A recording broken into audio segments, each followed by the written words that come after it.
¿Qué tal, jóvenes? ¿Cómo están? Muy buenos días. Por favor, me confirman por el chat si es que hay alguien que escucha bien, se escucha bien, se escucha todo correcto. Buenos días, profesor. Sí, se escucha todo bien. Ya, muy bien, gracias entonces. Bueno, es un nuevo inicio. Gracias a todos ustedes por confiar en la Universidad de San Marcos, por su tradición, por su prestigio y en la PRE, ¿no? Que se han matriculado.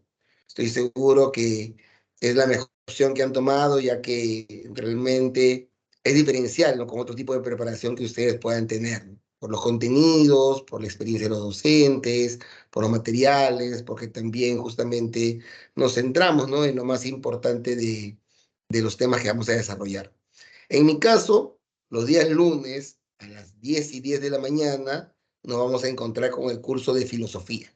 ¿Ya? Un curso de repente que para muchos será nuevo porque lamentablemente ya no se lleva como se llevaba antes en los colegios, sino que ya se lleva de una manera un poquito más superficial, pero que estoy seguro que todos de repente hemos comprendido un poco, ¿no? Hemos escuchado la palabra filosofía. Bueno, primero, ¿no? La modalidad virtual tiene una característica, ¿no? Si bien es cierto, la fuerza, ¿no? La fortaleza, ¿no? Está en el docente, ¿no? Que de alguna manera asume una especie de clase magistral por el tiempo también, ¿no? Tenemos solamente 50 minutos y hay que tocar todos los contenidos. De repente va a privilegiarse en algunas clases mi participación, ¿no? Pero eso no quita que ustedes puedan levantar la mano, puedan participar, puedan preguntar, ¿no? Cualquier duda que tengan, ¿ya? Porque la idea es esa. Y más en filosofía, cuando vamos a darnos cuenta de que no hay solamente una mirada, sino que puede haber muchos ingresos a los temas. Entonces, hoy día vamos a empezar con lo que son las nociones preliminares de filosofía. Es decir, vamos a saber de qué vamos a hablar, ya que durante todas las semanas del ciclo de la PRE vamos a trabajar lo que es el tema de esta disciplina. Bueno, como en todo, ¿no?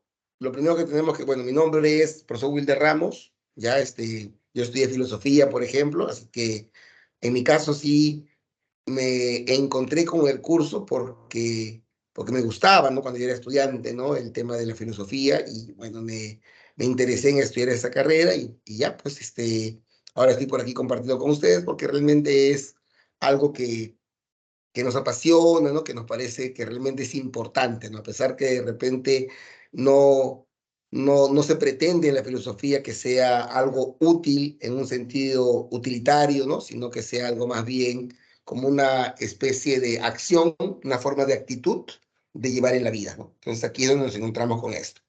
Entonces, primero, ¿no? Si decimos, ¿no? De que la intención de la filosofía es esa, ¿no? El hecho de utilizar la reflexión como principal fuente de acceso al conocimiento, yo lo primero que tengo que hacer es ver la filosofía, ¿no? Y preguntarme, ¿no? ¿Qué requiero yo saber de la filosofía para realmente tener en consideración que estoy trabajando de manera correcta este tema? Entonces yo me preguntaré de repente, ¿no? Primero, ¿qué es la filosofía? Hoy día tenemos que irnos respondiéndonos a la pregunta, ¿qué es la filosofía? Segundo, ¿no? Tendré que saber también cuál es el origen de la filosofía. ¿Existió siempre o no existió siempre? Entonces, hoy día también me tengo que ir sabiendo cuál es el origen de la filosofía. También me preguntaré, ¿no? ¿Cuáles son las características de la actitud filosófica? Debo saber si la actitud filosófica es igual a la actitud científica, es igual a la actitud religiosa. Yo ya me debo ir sabiendo eso, ¿no? ¿Cuáles son las características principales de la actitud filosófica? ¿La filosofía será una o tendrá disciplinas? Si hay disciplinas, ¿a qué se dedica cada disciplina? Entonces, son preguntas que de alguna manera surgen cuando yo quiero saber, ¿no? Los primeros pasos de lo que es la filosofía. Entonces, vamos a responder esas preguntas. Como les digo, la idea es esa, ¿no? De que en esa respuesta, en esa intencionalidad de conocer cada vez mejor la filosofía, entendamos primero de que cada filósofo es un sistema. O sea, de repente, desde hoy, desde la actualidad, podemos criticarlos, podemos pensar de repente que que lo que dijeron no es correcto o no es cierto, pero la idea es que tratemos, ¿no? En la medida de lo posible de poder trabajar y poder ver eso. ¿Me confirman, por favor, que se ve la pantalla? Sí, profe. Sí se Bien, ve. profesor. Ya listo, entonces. Entonces, primero, ¿no? Preguntémonos entonces todos, ¿qué significa la palabra filosofía? Filosofía. ¿Alguien de ustedes se llama Sofía? Levante la mano si alguien se llama Sofía. Si alguien se llama Sofía, queremos decir que su nombre proviene del griego sabiduría. Sofía es sabiduría. Sí, y filo es amor. Entonces, ¿qué podemos decir?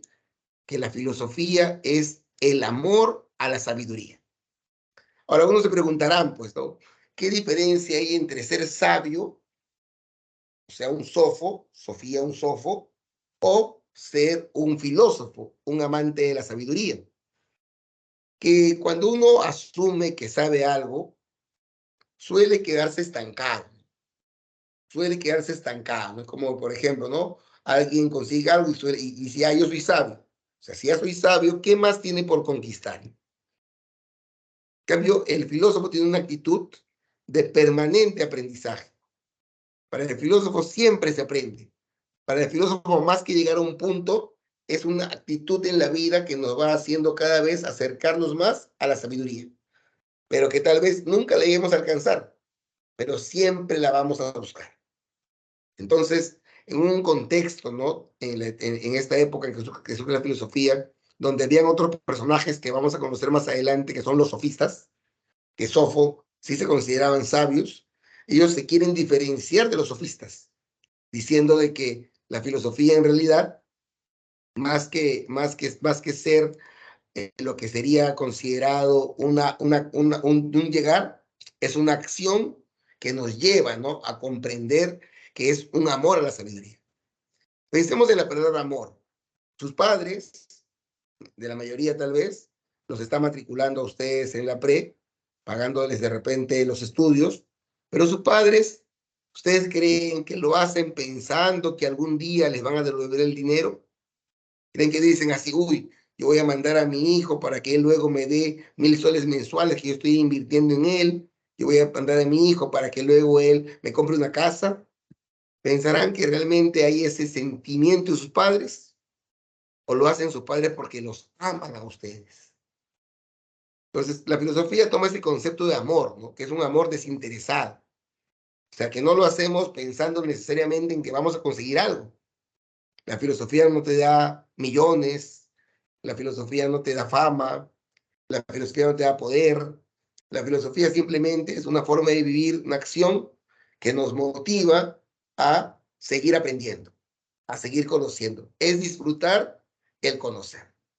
Entonces, esa es la definición tradicional de filosofía desde la perspectiva de lo que sería su etimología. Amor a la sabiduría. Ahora, en algún momento surgió la palabra filosofía. La palabra filosofía no existió siempre. ¿Quién es la persona que nos trae y por primera vez se registra que utiliza la palabra filosofía? Es el famoso Pitágoras. A Pitágoras ustedes también tal vez lo conocen más por su pasado matemático. Hipotenusa al cuadrado es igual a la suma de los catetos en los triángulos rectángulos.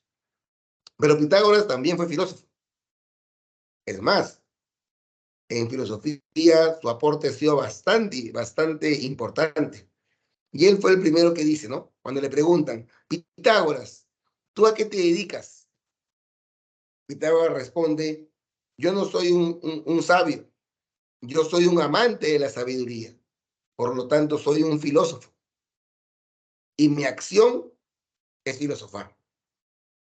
O sea, se quiere distinguir, ¿no? De que le consideren sabio, porque sabía bastante, pero el saber bastante no te convierte en sabio. A veces, el saber preguntar es más importante que conocer la respuesta. A veces el saber dónde buscar, qué buscar, es más importante que tener el mapa. De repente, ahí donde surgimos el tema de las cosas que vamos a ir trabajando y vamos a ir viendo en ese sentido para trabajarlo. Y ahí es donde necesitamos, ¿no? Que realmente haya, ¿no? Esa necesidad de poder trabajar esto. Ahora, desde la antigüedad, desde hace bastante tiempo, desde la antigüedad, eh, siempre se ha hablado que los griegos consideran, ¿no? Que la filosofía es la búsqueda del saber por el saber. Eso es lo más importante, el saber por el saber. Que realmente tengamos en consideración el hecho de que las cosas se pueden conocer sin ningún tipo de utilidad directa, sino porque es realmente lo que se quiere hacer. Ahora, Pitágoras considera que el primer filósofo existente es un Tales de Mileto. Para Pitágoras, el primer filósofo existente es Tales de Mileto. Tenemos ahí lo que es el tema de, que es la filosofía, tenemos ahí el tema del tema de la definición de quién es el primero que introduce el término filósofo. Tenemos también el tema de quién sería considerado el primer filósofo.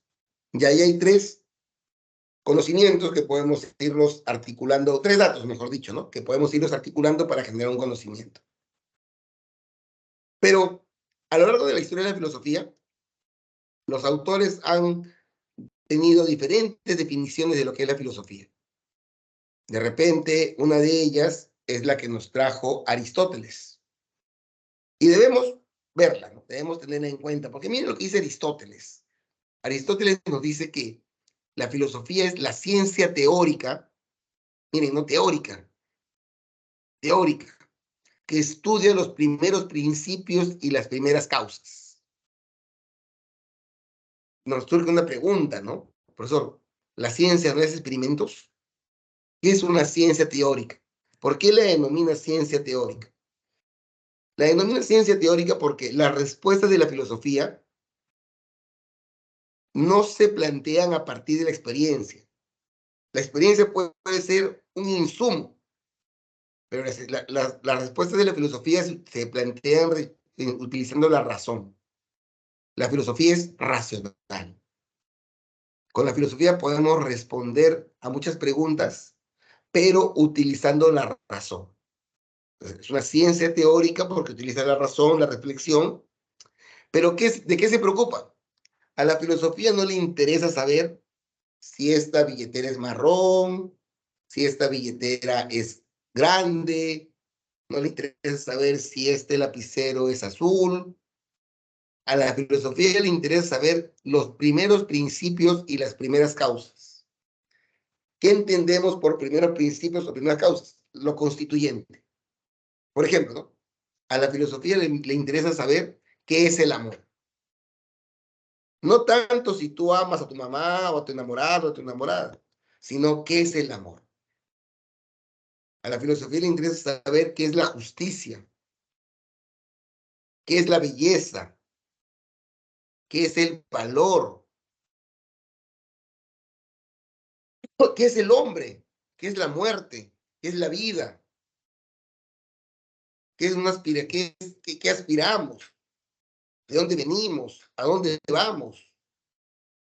O sea, la filosofía se preocupa por lo trascendente, por lo que realmente es importante. ¿Y por qué se preocupa por eso? Porque nos reconocemos como seres, los seres humanos diferentes a los animales. Tu perrito, si tienes un perrito por ahí en tu casa, se preocupa por mañana. ¿Tú crees que tu perrito está pensando, mañana comeré, mañana no comeré? Estará pensando, mañana voy a ser un profesional, mañana no voy a ser un profesional. Estará pensando, quiero comprarme una casa dentro de 10 años, quiero comprarme un departamento dentro de 10 años, quiero comprarme un carro dentro de 10 años. Tu perrito no le importa eso. El perrito se despierta, camina, lo llevas al parque, hace sus necesidades, regresa, se duerme, juega un rato, vuelve a comer, se vuelve a dormir, se va a pasear, regresa, se vuelve a dormir, su día acabó. Al día siguiente lo mismo, a tu perrito no le importa. Él simplemente vive, vive. Si un día le das carne, come la carne. Si un día le das pollo, come el pollo. Si un día le das arroz, come el arroz.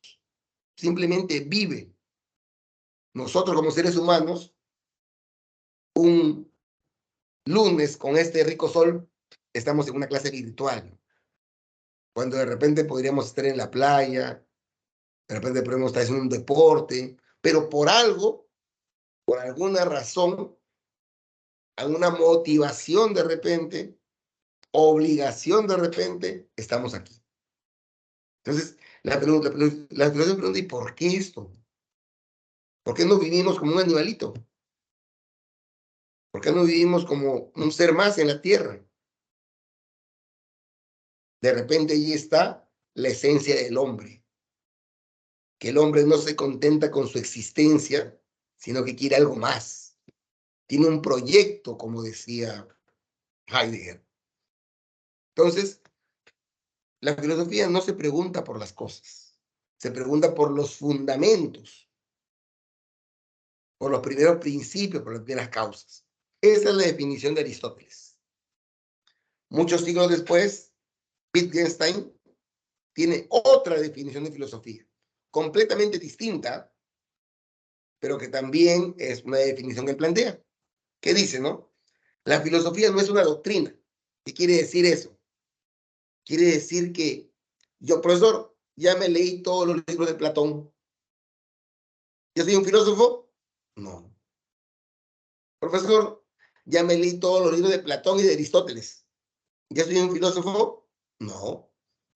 Lo único que has tenido ahí es has aprendido lo que ellos dicen. Has aprendido la doctrina aristotélica, la doctrina platónica. Por eso ya leí todo Marx, todo Nietzsche, ya leí todo Hegel, ya leí todo Heidegger, ya leí todo Locke, leo todo. ¿Yo soy filósofo? No. Para Wittgenstein, la filosofía es una actividad. Obviamente que lo que yo leo me ayuda a que yo actúe mejor, pero la filosofía no está en el leer, sino está en una actividad. ¿Pero para qué sirve esta actividad? Consiste esencialmente, o sea, la principal labor, no la única, pero la principal labor es esclarecer las proposiciones del lenguaje. O sea, la filosofía se convierte en un instrumento para entender las cosas. Profesor, que facilito las proposiciones del lenguaje. Yo le digo ahorita, ¿no? Vamos a partir de lo más simple. Pregunta que nos hacemos todos. Chicos, quien llegue primero al banco va a recibir un premio de 5,000 soles. De repente alguno de ustedes se agarra y dice, ¿no? Va corriendo y se va a la entidad financiera, banco. De repente alguno de ustedes va a un lugar donde se sientan, banco. ¿Estuvo clara la proposición del lenguaje en el banco? Hay un problema, ¿no? Porque de repente tú entiendes por banco una cosa y yo entiendo por banco otra cosa. Ahí es sencillo, es una polisemia. Pero si yo hablo de repente del amor, yo te digo a ti, estoy enamorado de ti. Y él me dice, estoy enamorada de ti. ¿Pero qué es el amor? De repente para mí el amor es creer en el poliamor. Que puedes tener la famosa canción Besito de Cuatro. De repente para ti el amor es una cuestión de fidelidad. Entonces, al hablar del amor, no estamos hablando de lo mismo. Entonces necesitamos por eso de que la filosofía nos ayude a aclarar el lenguaje para que lo que dice el emisor sea entendido, haga un match con lo que entiende el receptor. Entonces, esa es la función que le da Wittgenstein a la filosofía. Esa tarea es la que le da. Entonces ya no es tanto una doctrina, sino es una actividad que quiere esclarecer las proposiciones del lenguaje. Ya tenemos dos definiciones de los filósofos, tenemos quién fue el primero que dijo filosofía, tenemos su etimología y tenemos también lo que es el tema de a quién se le ha considerado el primer filósofo. ¿Ahí acaba? Obviamente que no. ¿Y ahí qué tenemos? La pregunta es, por cuestiones de historia, a veces hemos escuchado lo siguiente, ¿no? Existe un hombre de Neandertal, existe un hombre de Cromañón, un Pithecanthropus, un sapiens, un sapiens sapiens. La filosofía aparece con el Cromañón, con el sapiens, aparece 1 millón de años atrás, aparece hace 10.000 años, aparece hace 100. ¿Cuándo aparece la filosofía? Cronológicamente, podríamos decir, la mayoría de autores coincide en señalar que la filosofía surge en el siglo VI antes de Cristo. Es decir, todavía no existía Jesús, ¿eh? Por lo tanto, todavía no existía el cristianismo. O sea, en el siglo VI antes de Cristo surgiría la filosofía. La pregunta es, ¿dónde surge la filosofía? La mayoría de filósofos, perdón, de historiadores, de pensadores, considera que la filosofía se origina en las ciudades griegas de la península de la región de Jonia, que está ubicada en el Asia Menor. Aquí vemos el mapa. Algunos nombres los conocemos, por ejemplo, Atenas. Estoy seguro que alguna vez hemos escuchado el nombre Atenas. También hemos escuchado, estoy seguro, Esparta. Algunos habrán escuchado de Mileto. Algunos habrán escuchado de Rodas. Entonces, son pequeñas polis donde se sostiene que se origina la filosofía.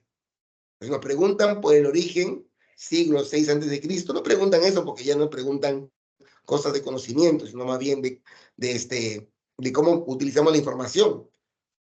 Pero vamos a decir que el origen se da en las ciudades griegas, en las polis griegas, en el siglo VI antes de Cristo. Luego vamos a preguntar, ¿y por qué aquí? ¿Por qué no en África? ¿Por qué no en Australia? ¿Por qué no en Estados Unidos? ¿Por qué no en China? ¿Por qué no en Perú?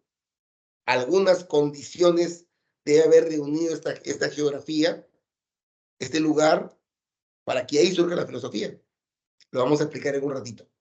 Pero acá nos encontramos con lo que es el origen circunstancial. Aristóteles dice, ¿no? Que la filosofía surge cuando el hombre es capaz de asombrarse. Tan fácil, no es fácil asombrarse. No es fácil admirarse. Si uno vive de una manera muy cotidiana, lo más seguro es que simplemente viva de manera monótona y repetitiva. Por eso hasta Nietzsche considera que es más fácil filosofar para un niño que para un adulto. ¿Por qué, profesor? Si tiene un hermanito, haga un experimento. Sáquenlo a la calle. Vayan caminando con él y observen. Yo les aseguro que se va a quedar mirando todo lo que encuentra. ¿No ves que es algo nuevo? Él está acostumbrado a ver un mueble, una cama, está acostumbrado a ver un televisor, una alfombra, una cocina. Pero sale de la calle y ve unas cosas marrones con algo verde arriba. Y se queda mirando. Tú sabes que es un árbol, pero él no sabe qué es. Y preguntará qué es. Hasta de repente lo toca. ¿Será suave? ¿Será frágil? ¿Qué es? Sigue caminando y de repente ve algo que está con unas llantas. ¿Qué es eso?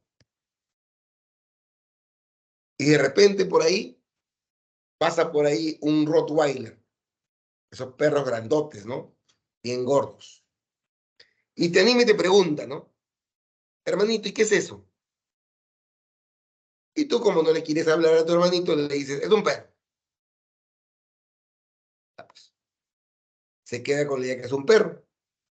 Siguen caminando más allá y de repente encuentran por ahí un pequinés. Y tu hermano te pregunta, ¿no? Hermano, ¿tú qué es eso?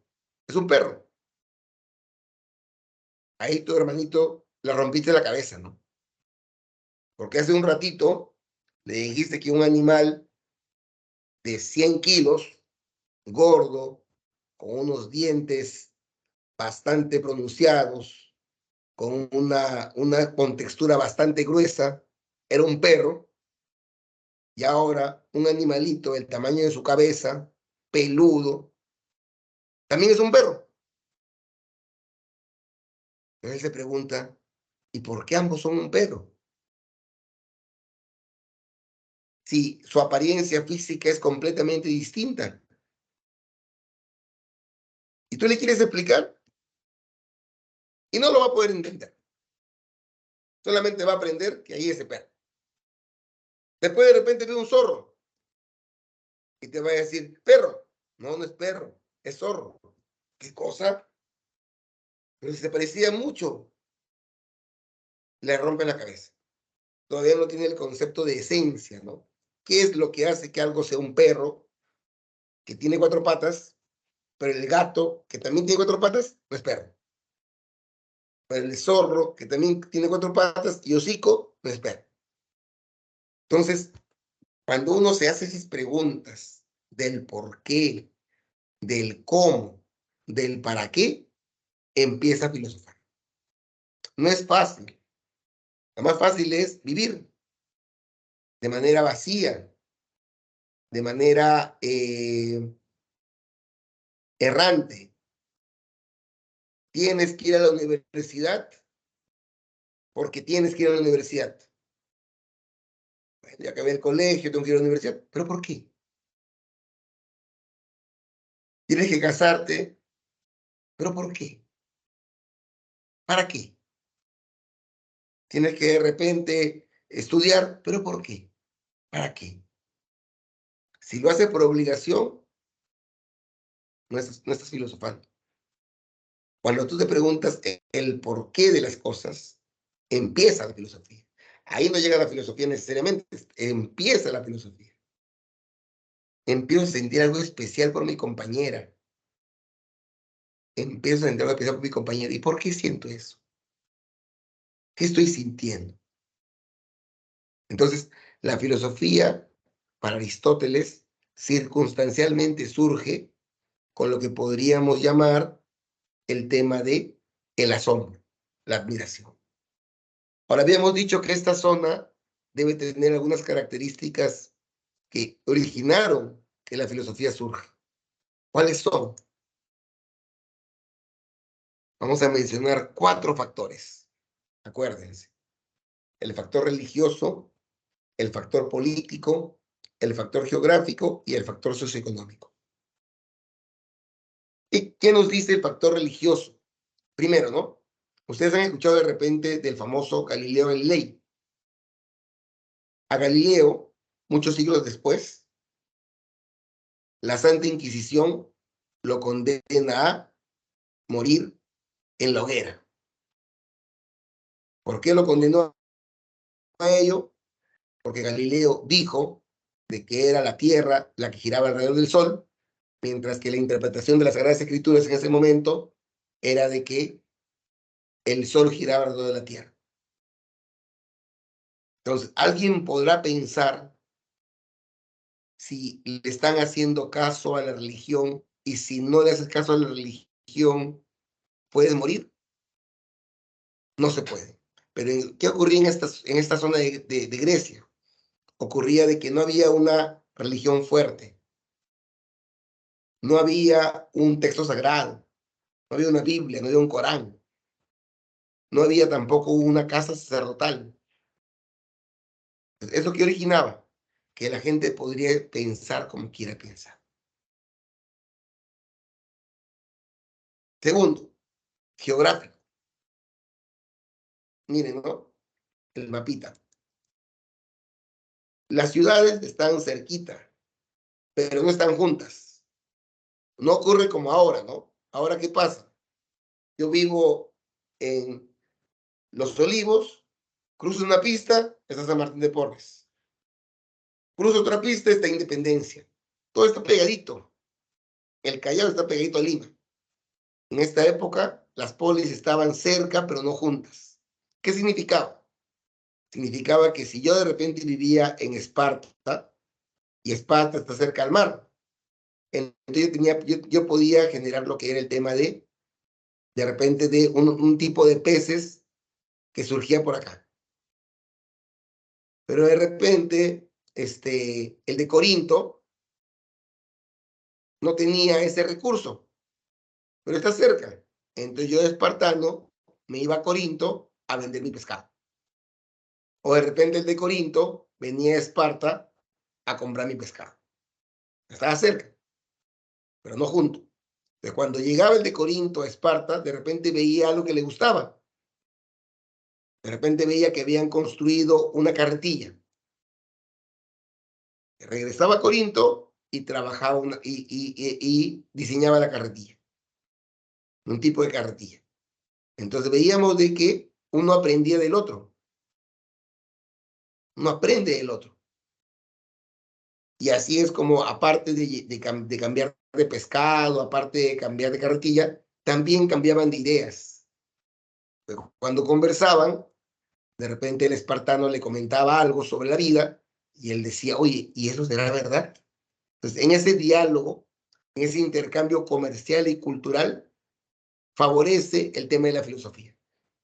Porque traían de diferentes lados diferentes elementos para poder aprender mejor.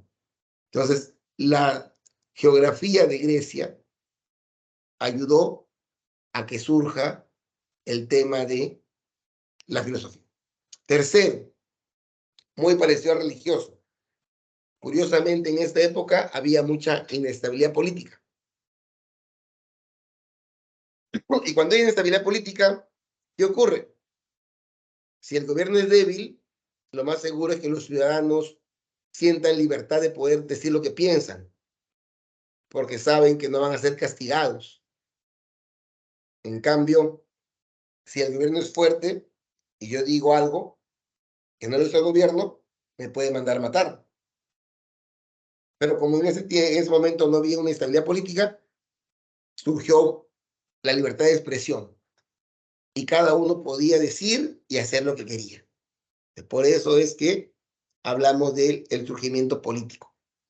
Y el último, que es uno de mis favoritos, socioeconómico, pero que tiene que ver también con algo que está reñido con lo que debería ser el mundo, es que en Grecia existían esclavos.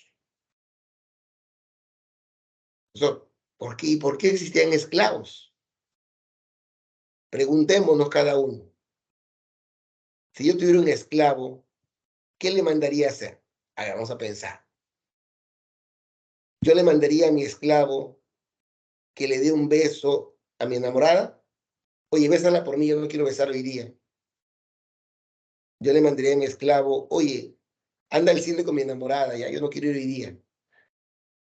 Yo le mandaría, oye, anda, corre, cómete el pollo a la brasa por mí. Oye, yo le diría, oye, anda, corre, anda de viaje a tal lugar por mí. No, no. ¿Qué le diríamos? ¿Qué le dejaríamos hacer al esclavo? Oye, ponte a lavar mi ropa, ¿no? Ponte a barrer la casa, ¿no? Ponte a cocinar. Ponte a sembrar en el jardín palta para comer palta más tarde. Oye, ponte de garra y por favor, anda a correr, compra la tienda todo lo que yo necesito, pues. Entonces, si tu esclavo va a hacer todo eso, ¿qué tienes tú? Tienes tiempo libre. ¿El tiempo libre qué es? Es ocio. Y en ese tiempo libre, tú eres capaz de filosofar. Si en tiempo libre no puedes filosofar. No estamos hablando de un ocio para dormirte. Estamos hablando de un ocio en el cual tú te puedes hacer las preguntas importantes, puedes dialogar, puedes conversar. Eso favoreció la filosofía. Que haya tiempo libre porque los esclavos hacían todo lo rutinario. Y el griego se podía ponerse a pensar. Entonces, 4 factores: religioso, geográfico, político y socioeconómico. Siguiente. Existe lo que podríamos llamar una actitud filosófica. ¿A qué nos referimos con una actitud filosófica? Primero, ¿no? Hay una científica, hay una actitud religiosa, hay diferentes tipos de actitud. Y en ese contexto, ¿qué hacemos? Nos damos cuenta de que la actitud filosófica tiene que ser diferente a ellas. Si no, ciencia y filosofía serían lo mismo. Si no, ciencia y religión serían lo mismo. Entonces, ¿cuáles son las características de la filosofía? De la actitud filosófica. Número 1, es radical. ¿Qué quiere decir que alguien es radical? Que no se contenta con lo superficial, sino que va al fondo del asunto. Va al fondo del asunto. O sea, por ejemplo, ¿no? Profesor, para mí el amor tiene que ver con que me compren cosas.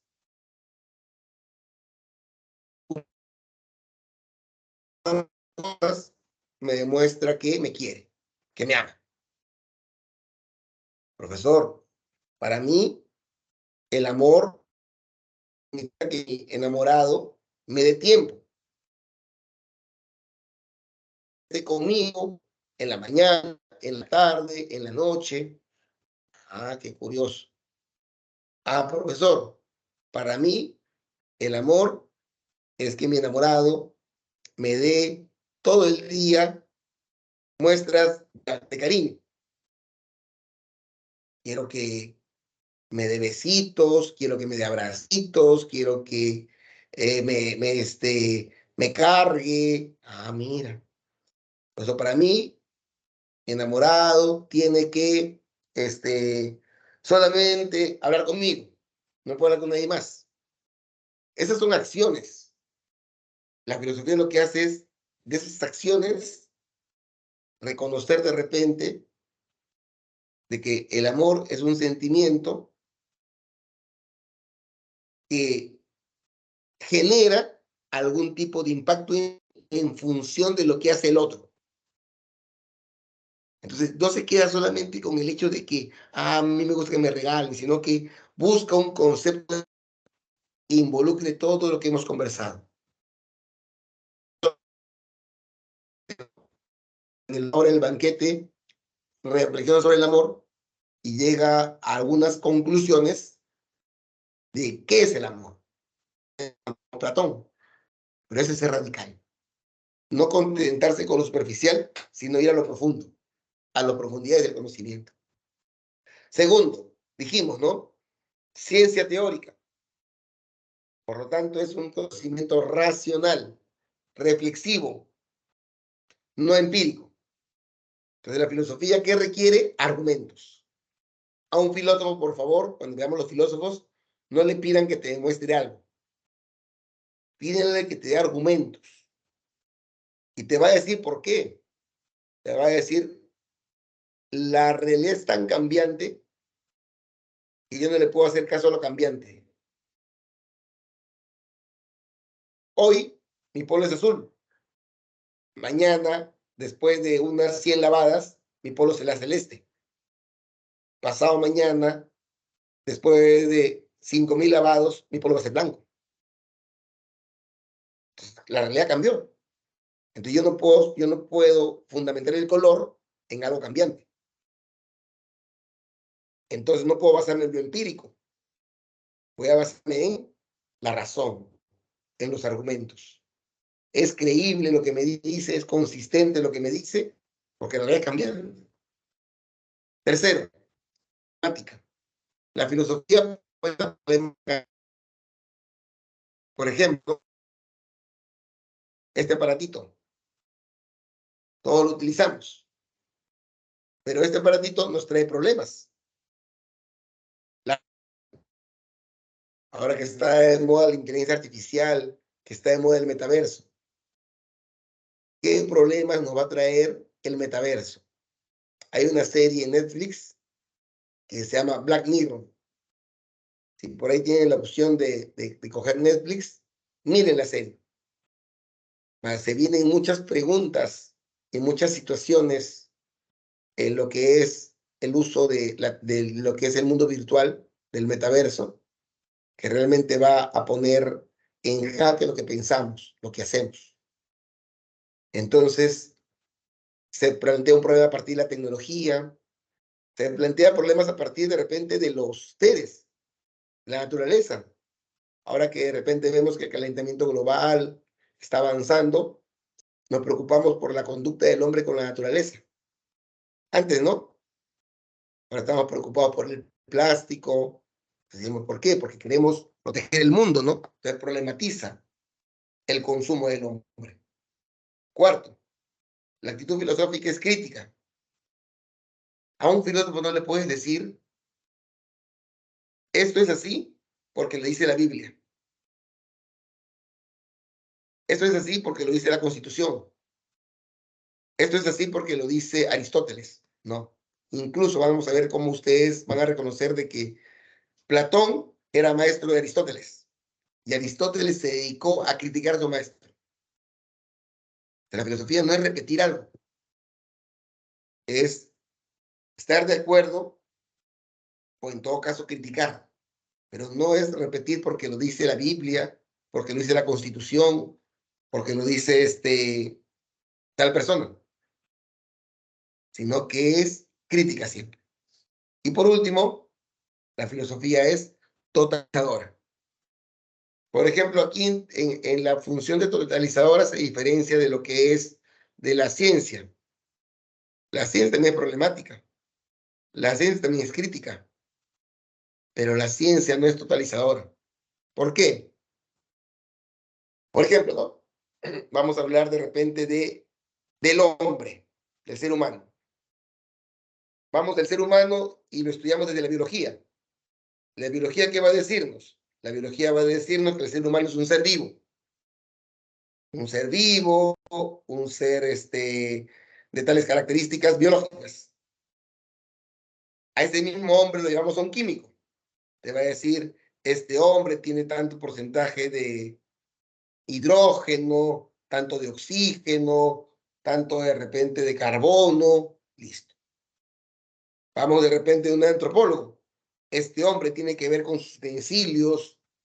Vamos de repente donde el economista. Este hombre es un ser que genera riqueza, genera cambio. Vamos de repente donde el físico. Este hombre tiene un movimiento, pero a la filosofía no le interesan los pedacitos de hombre, sino que todo eso lo engloba en una sola pregunta. ¿Qué es el hombre? Y la responde a partir de esa generalidad.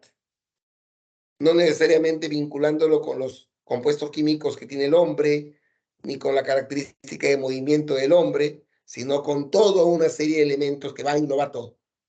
Por eso es totalizador. La filosofía también tiene diferentes disciplinas. Ahorita no es tan importante que veamos todo porque esto lo vamos a desarrollar en cada clase. A partir de la semana 6, si mal no recuerdo, vamos a estudiar cada una de estas disciplinas. No la vamos a conocer el día de hoy. La ontología, por ejemplo. La ontología estudia el ser. La antropología filosófica estudia al hombre. La nociología estudia el conocimiento. La epistemología estudia la ciencia.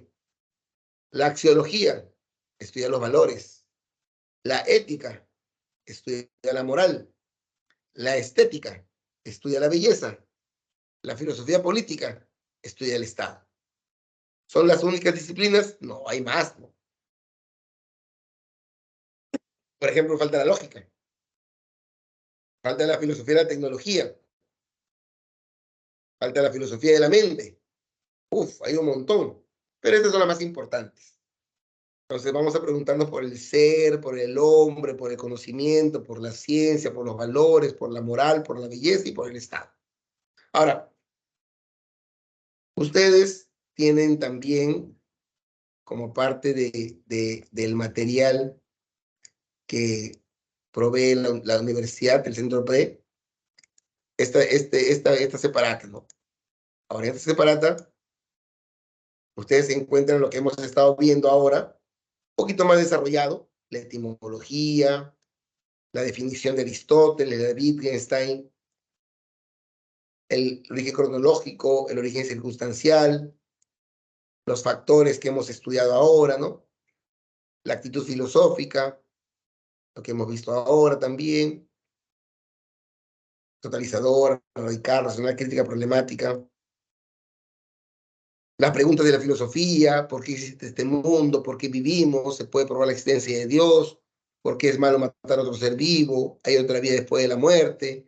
¿Cuál es la naturaleza moral del hombre?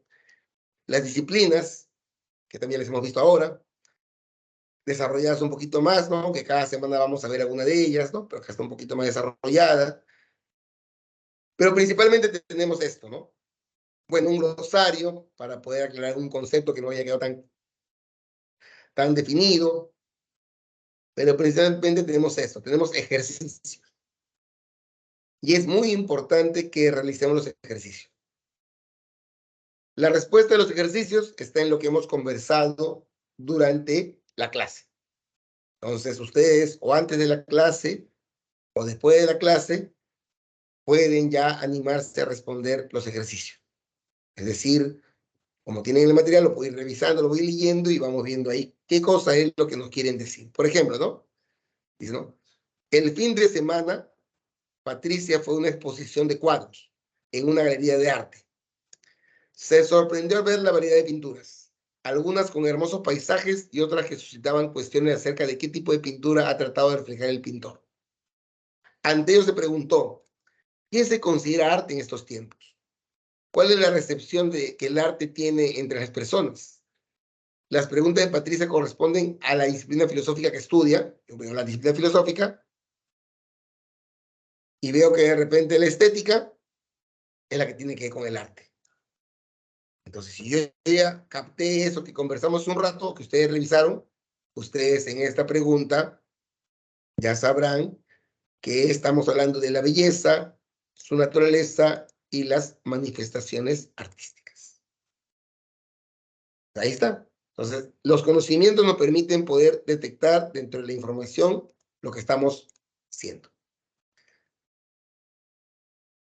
Descartes dudó de toda realidad existente, de los conocimientos adquiridos por sus maestros, de los libros y la matemática en general. Pretendía hallar un principio indubitable, una idea clara y distinta, un conocimiento verdadero enunciado. Podemos decir que la lectura de Descartes radical, ¿no? Está buscando los fundamentos de la realidad. ¿Dónde vimos estas características? La actitud la dejo por aquí. Entonces, animémonos, por favor, siempre a resolver en algunas clases posteriores que tengamos más tiempo, que trabajemos un poquito diferente. Vamos a trabajarlo juntos, vamos a leer algunas, vamos a pedirles a ustedes que lean también para poder tener alguna manera de estrategia de lectura, pero siempre anímense a responder. No importa si nos equivocamos, estas son las claves. Por favor, tómenle un pantallazo, una foto, apúntenlas para que luego puedan practicarlas, puedan ver si fueron bien, si hay alguna pregunta, aprovechemos las consultas que se hacen o la siguiente clase o durante la clase, la vamos haciendo para aclarar, para que haya un tipo de seguridad y que realmente, como estamos empezando el día de hoy, realmente podamos seguir día a día los avances, de tal manera que cuando acabe el ciclo, ya realmente podamos decir y cada examen que tengamos, o de repente en este caso, si es que, dependiendo qué modalidad tenemos, podamos saber que cada clase que tenemos ya hemos tenido un aprendizaje total. ¿Alguna pregunta final antes de acabar?